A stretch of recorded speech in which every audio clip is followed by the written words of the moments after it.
厨房里的那包味精，如果你只把它当成调味料，那就真的太可惜了。在懂行的老花匠眼里，这可是千金不换的养花宝贝，尤其是对于那些根系长不好、叶子发黄、怎么养都瘦巴巴的植物来说，撒上一把，效果比市面上卖的那些昂贵生根剂还要猛。不出半个月，你就会发现家里的花草根系窜得满盆都是，白花花的根须壮得像豆芽一样。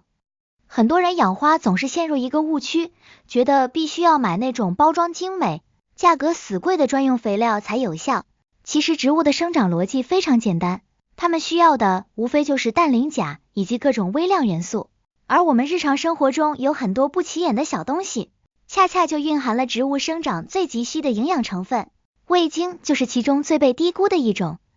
你看那些路边的野花野草，没人给它们施肥，也没人给它们喷药，为什么反而长得郁郁葱葱、生机勃勃？就是因为它们懂得从大自然中汲取最原始的养分。而我们在家里养花，往往把植物养娇气了，动不动就烂根黄叶，其实根本原因就是根系太弱，吸收能力太差，这时候你给它施再多的肥，它吃不进去，反倒会造成肥害，把根给烧死了。首先我们得搞清楚，为什么味精能养花，这可不是什么迷信，而是有科学道理的。味精的主要成分是谷氨酸钠，它是从粮食中提炼出来的，在经过水解之后会产生大量的氨基酸。对于植物来说，氨基酸简直就是顶级的补品，它不仅能够直接被植物的根系吸收利用，促进根部的细胞分裂和生长，还能像我们人类喝的机能饮料一样，迅速补充植物的体力，特别是在植物受到环境胁迫，比如夏天太热，冬天太冷，或者是刚换盆根系受损的时候，氨基酸能够起到一个很好的修复作用，帮助植物快速恢复元气。此外，味精里还含有一定量的钠离子，虽然我们常说盐分高了会烧根，但是微量的钠其实是可以促进植物对水分的吸收的，还能提高植物的光合作用效率，让叶片看起来更加精神。但是这里要划重点了，任何东西都是过犹不及，味精虽然好，但绝对不能直接把白色的结晶颗粒倒进花盆里，那样做100%会把花养死。因为高浓度的味精遇到土壤里的水分溶解后，会产生极高的渗透压，瞬间把植物根系里的水分给吸出来，这就是我们常说的烧根。而且味精如果堆积在土表，遇到潮湿的环境，很容易发霉长毛，甚至招来蚂蚁和蟑螂，那时候你家阳台可就变成虫子的乐园了。所以老花匠用味精最讲究的就是一个字，淡，必须稀释到非常非常淡的程度，才能发挥它的神奇功效。具体要怎么操作呢？大家可以拿一个小本子记一下，这个比例非常关键，千万不要凭感觉乱来。通常我们准备一个大号的保特瓶，也就是大概2公升左右的那种饮料瓶，装满清水，然后取那种平时喝咖啡或者吃布丁用的小勺子，舀大概1/4勺的味精，注意是1/4勺，千万别多了，甚至更少一点也没关系。明晰务浓是养花的铁律。把这点味精倒进水里，然后盖上盖子，疯狂摇晃，直到你确信所有的颗粒都完全溶解了，看不到任何沉淀物为止。这时候你得到的就是一瓶超级温和的氨基酸营养液。这瓶水的浓度极低，完全不用担心会烧伤根系，不管是用来浇灌土培的植物，还是用来给水培的植物换水，都是非常安全的。对于那些家里的观叶植物，比如绿萝、吊兰、龟背竹这类，它们对氮元素的需求比较大，而氨基酸恰恰能提供很好的氮源。你可以每隔2个星期用这种兑好的味精水代替自来水，直接浇灌在盆土里，注意要沿着花盆边缘慢慢浇，让水分均匀的渗透到土壤的每一个角落，不要只浇半节水。坚持用上2-3次，你就会发现植物的叶片会明显变大，颜色也会从那种惨淡的黄绿色变成深邃的墨绿色，摸上去手感厚实的，很有质感。这就是因为根系吸收到了充足的养分，传输给了叶片，光合作用增强了，植物自然就长得壮实。还有一种情况，就是家里的花草不仅不长个，还总是黄叶掉叶，看起来一副营养不良的样子。这时候我们还可以给它加点料，你可以找一片阿司匹林药片，把它碾成粉末，混合在这个味精水里一起使用。阿司匹林里面含有水杨酸，这东西可是植物界的生长激素，能促进生根，还能提高植物的抗病能力。它和味精搭配在一起，简直就是黄金搭档，一个负责生根壮苗，一个负责补充营养防病害，双管齐下，就算是那种僵苗了大半年的植物，也能被你唤醒，重新抽枝发芽。除了浇灌，味精水还有一个妙用，就是用来擦拭叶片。很多花友家里的君子兰、橡皮树养久了，叶子上全是灰尘，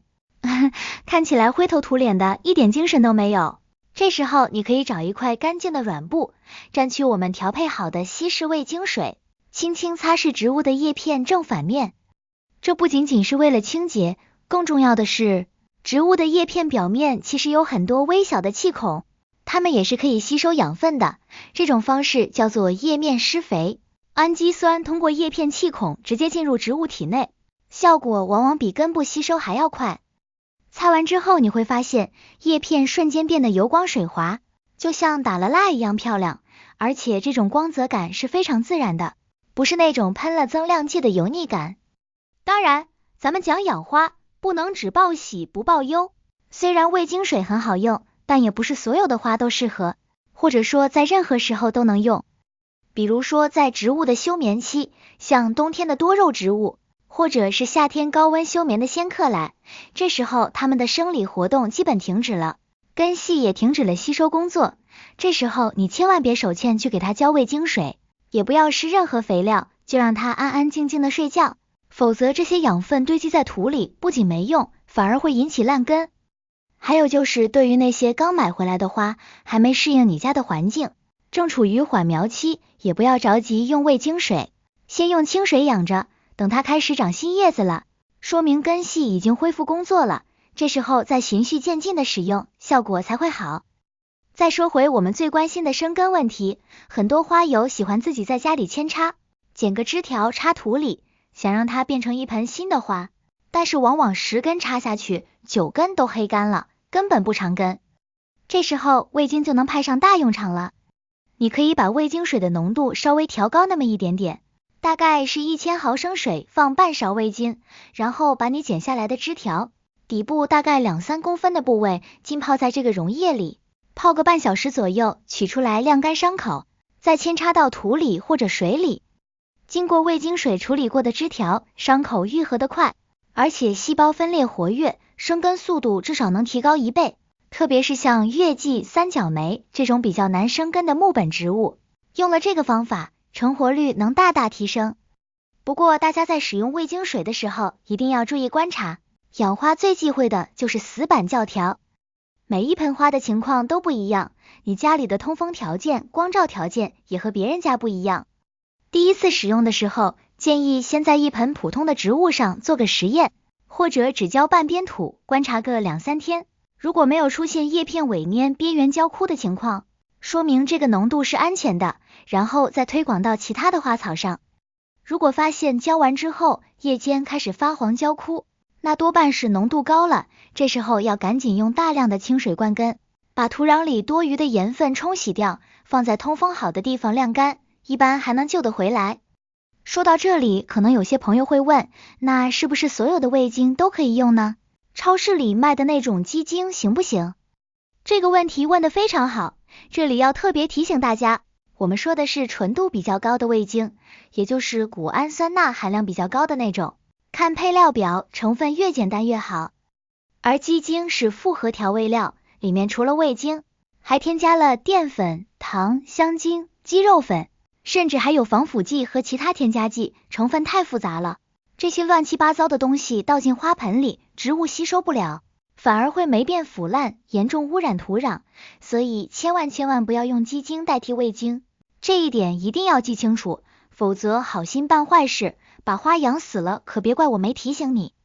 厨房里的米醋其实是味精的最佳搭档，如果说味精是给植物补充体力的红牛，那米醋就是调节植物胃口的开胃菜，特别是在北方地区，或者家里长期使用自来水浇花的朋友，一定要听好了，自来水通常是偏碱性的，长期浇灌会导致盆土板结、盐碱化严重。很多南方花卉像栀子花、茉莉花、杜鹃花，到了北方就容易黄叶掉苞，根本原因就是土壤酸碱度不对，铁元素被锁住了，植物吸收不到。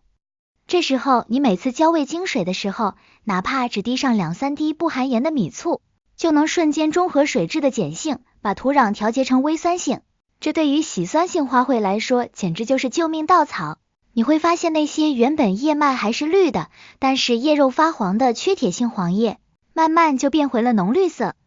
咱们继续深挖厨房里的宝贝，除了味精和醋，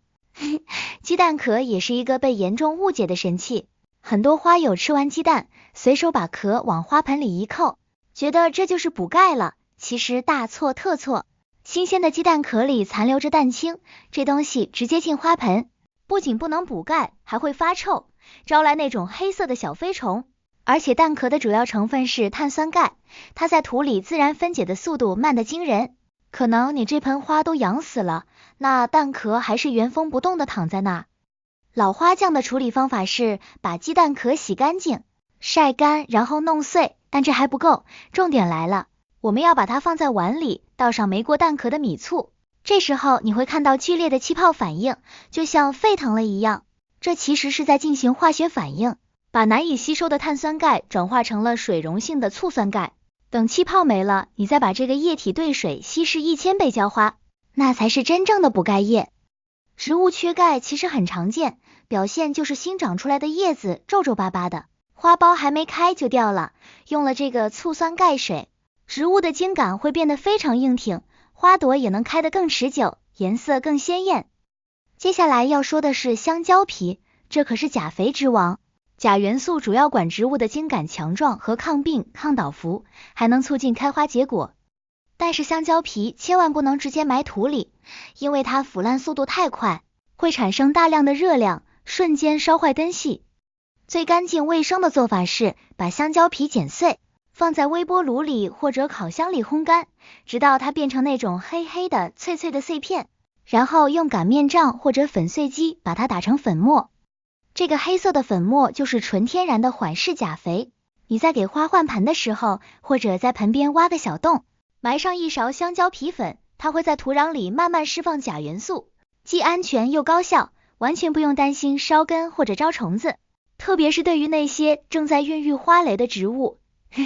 比如月季、君子兰，买点香蕉皮粉，开出来的花朵会大一圈，而且花期能延长好几天。这时候肯定有人会问，氮磷钾，氮肥有了味精，钾肥有了香蕉皮，那磷肥怎么办呢？磷肥可是促花的关键啊！别急，厨房里吃剩下的排骨骨头、鸡骨头、鱼骨头，那都是顶级的磷肥原料。不过处理起来稍微麻烦一点，你得先把这些骨头放在高压锅里煮，把里面的盐分和油脂彻底煮出来。这一步非常关键，因为盐分会毒害植物，油脂会堵塞土壤气孔。煮干净后的骨头放在太阳底下暴晒几天，晒得酥脆了，再用锤子把它砸成碎渣。嘿嘿，这些骨头渣子富含磷元素，是植物开花结果的动力源泉。在每年的春秋生长旺季，在花盆边缘埋上2勺骨粉，不仅能促进花芽分化，还能让植物的根系扎得更深。这种骨粉肥力非常持久，埋一次管半年，比买的那些速效磷肥要温和得多，而且是纯有机的，对土壤结构也有改善作用。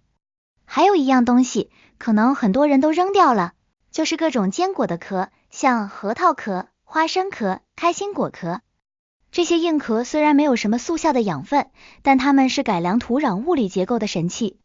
我们养花最怕积水烂根，特别是那种又深又大的瓷盆，透气性很差。你在上盆的时候，把这些坚果壳垫在花盆的最底部，大概垫个3-5公分厚，这就形成了一个天然的沥水层。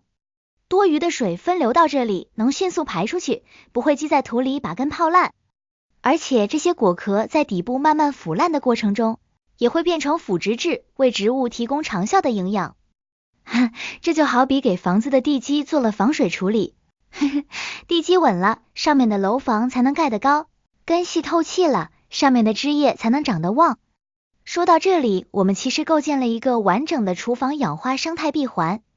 味精提供氨基酸和氮，米醋调节酸碱度，并助攻微量元素吸收。鸡蛋壳补充钙质，强壮筋骨；香蕉皮补充钾元素，促进代谢；骨头渣补充磷元素，催花促果；坚果壳负责透气利水。这一套组合拳打下来，基本上涵盖了植物生长所需的绝大部分营养，而且全部源自生活，取材方便，成本几乎为零。这不仅仅是省钱的问题，更是一种顺应自然的生活态度。当你看着这些原本要被丢进垃圾桶的废弃物，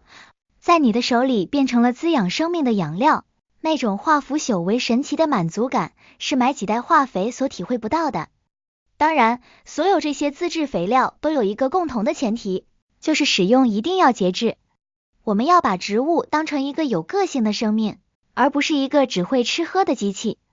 有些花友太勤快了，今天浇味精水，明天埋蛋壳，后天喷淘米水，把花盆当成了垃圾桶，结果植物不但没长好，反而因为营养过剩，土壤环境紊乱而死翘翘了。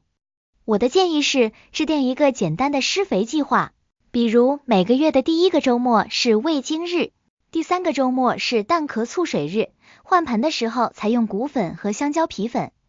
薄肥勤施，观察植物的反应，如果新叶子长得快且绿，说明它很喜欢；如果出现黄叶或者停止生长，就要立刻停下来反思是不是给多了。另外还有一个经常被忽视的细节，就是水的温度。无论你对什么肥料，水的温度一定要和室温接近，